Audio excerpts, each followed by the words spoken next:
Have you ever wondered what the first language spoken in the world was? It's a fascinating question, isn't it?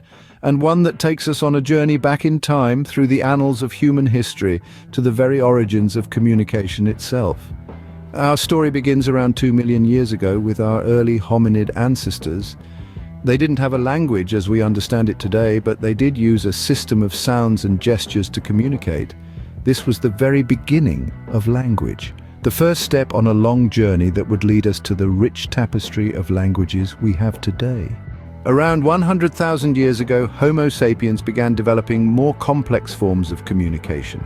These early languages were likely very simple, probably consisting of a limited number of sounds that could be combined in different ways to express different ideas. But over tens of thousands of years, these simple languages evolved. They became more complex, more flexible, more powerful. They began to reflect not just the physical world, but also the abstract world of ideas and concepts. This was the birth of modern language.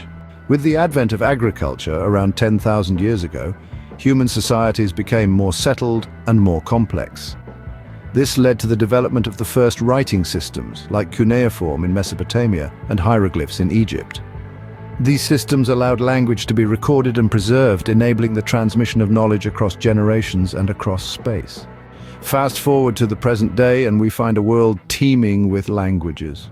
There are roughly 7,000 languages spoken today, each with its own unique sounds, structures, and vocabularies. Some are spoken by millions of people, like Mandarin Chinese, English, and Spanish. Others are spoken by only a handful of individuals, like the Yuchi language of the southeastern United States or the Ainu language of northern Japan.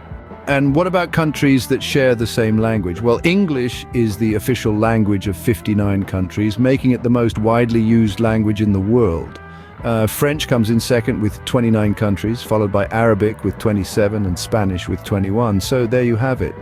From the first primitive sounds of our hominid ancestors to the 7,000 languages of today, the story of language is a story of evolution, of adaptation, of human ingenuity. It's a story that reflects our past, shapes our present, and will continue to evolve well into the future. So the next time you engage in conversation, take a moment to appreciate the rich history of language. Remember that each word you speak, each sentence you form is a testament to millions of years of human evolution. It's truly something to marvel at, isn't it? And on that note, remember, every language, no matter how big or small, is a precious piece of human heritage. So let's do our best to preserve them, to learn from them, and to cherish the incredible diversity they represent. After all, language is not just a tool for communication, it's a window into our past, a reflection of our present, and a key to our future.